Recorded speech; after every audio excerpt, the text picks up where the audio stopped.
Deputy Speaker, and I rise today to speak on the very recent welcome news regarding the Feros Village aged care facility in my electorate.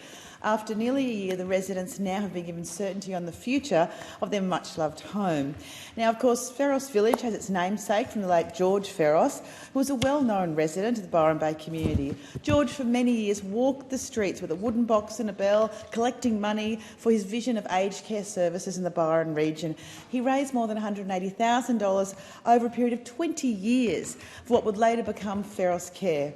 And in February 2023, Feros Care very suddenly, unexpectedly announced that they would cease providing those aged care services and redevelop the much-loved village in Byron Bay.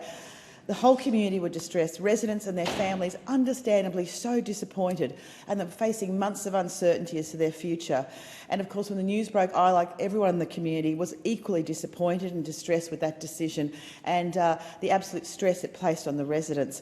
Now, of course, after this news, both the state and federal Labor governments and the Byron Shire Council worked to find a resolution and a new provider to keep the site open for residents. Now, I spoke with many of those affected residents when I visited the village, and they talked about how much they loved living there and the absolute, really special friendships they had forged in their time as residents there. I personally raised all of these concerns of the residents with the Aged Care Minister, the member for Lilly, and can I commend the Minister for her deep concern and compassion about the situation, and also the work done by the department in terms of supporting many of the residents through this incredibly difficult time. Can I also strongly commend the New South Wales Minister for Crown Lands, Steve Camper, for his and the state government's work in securing the new provider.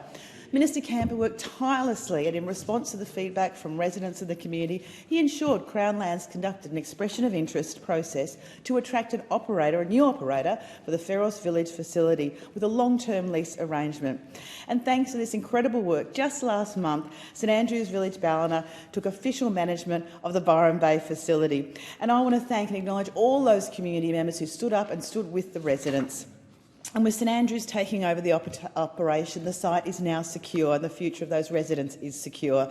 This is a result of federal and state Labor governments working together with the community and acting on their concerns. And I want to thank everyone who fought so hard to make this a reality. And St Andrews is a community-based organisation that's been in our region since 1983. And of course, they've now been awarded this opportunity to negotiate a 40-year lease over the site. And I just again want to thank the residents and the family, the community who never gave up to fight their home at Feros Village. Well, state and federal Labor governments listened to our community, worked with them, and we're all very proud to be delivering on this result. Also, Deputy Speaker, aged care is a priority for the Albanese government, and we're very proud to have worked closely with the state government to deliver this outcome.